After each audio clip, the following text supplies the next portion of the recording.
ইরানে যুক্তরাষ্ট্র ইসরায়েলের যৌথ সামরিক হামলার পেছনে উস্কানিদাতা হিসেবে কাজ করছে সৌদি আরব। এমনটাই মন্তব্য করেছেন মার্কিন প্রেসিডেন্ট ডোনাল্ড ট্রাম্প। ট্রাম্পের এই মন্তব্যে মধ্যপ্রাচ্যের রাজধানীতে তোলপাড় শুরু হয়েছে, কারণ এতে স্পষ্ট যে প্রতিবেশী মুসলিম দেশগুলোর বিপদে পাশে না দাঁড়িয়ে সৌদি আরব উল্টো যুদ্ধের আবহ তৈরি করছে।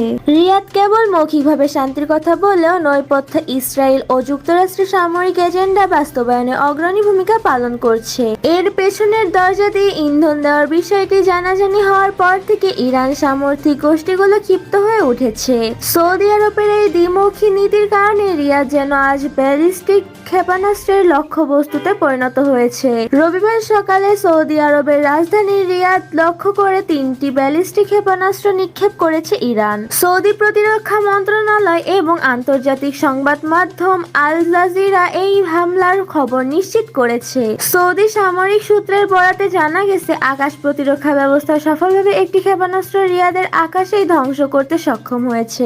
বাকি দুটি ক্ষেপণাস্ত্র শহরের উপকূলে জনশূন্য মরুভূমি এলাকায় এগিয়ে পড়ে। হামলায় এখন পর্যন্ত কোনো হতাহত বা বড় ধরনের অবকাঠামোগত ক্ষতির খবর পাওয়া যায়নি। তবে ইতোমধ্যে রিয়াদ ও পার্শ্ববর্তী অঞ্চলে উচ্চ সতর্কতা জারি করা হয়েছে। ইরান তাদের এই হামলার দায় স্বীকার করে একে প্রতিশোধমূলক পদক্ষেপ হিসেবে বর্ণনা করেছে। তেহরানের দাবি, সৌদি আরবের অবস্থিত মার্কিন সামরিক ঘাঁটিগুলো তাদের নিরাপত্তার জন্য হুমকি হয়ে দাঁড়িয়েছে। এই হামলার পরপরই সৌদি আরব ও ইরানের মধ্যে কূটনৈতিক সম্পর্ক যেন একেবারে তলানিতে গিয়ে ঠেকেছে। রিয়াদ ইতোমধ্যে ইরানের সামরিক অ্যাটাসে ও 4 জন স্টাফকে 24 ঘন্টার মধ্যে দেশ ছাড়ার নির্দেশ দিয়েছে। সৌদি পররাষ্ট্রমন্ত্রী এই হামলাকে আঞ্চলিক স্থিতিশীলতা নষ্ট করার চরম উস্কানি ও ব্ল্যাকমেইল হিসেবে অভিহিত করেছেন। গত কয়েকদিনে ইরান শুধু সৌদি আরব নয়, কাতার ও সংযুক্ত আরব আমিরাতেও ড্রোন ও ক্ষেপণাস্ত্র হামলা চালিয়েছে।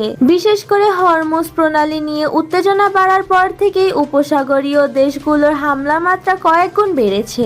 আন্তর্জাতিক বিশ্লেষকরা আশঙ্কা করছে, এই ধারাবাহিক হামলা রিয়াদ ও তেহরানকে সরাসরি যুদ্ধের মুখে ঠেলে দিতে পারে, যা বিশ্ব জ্বালানি বাজার ও বৈশ্বিক নিরাপত্তাকে চরম অস্থিরতার দিকে নিয়ে যাবে বলে মনে হচ্ছে।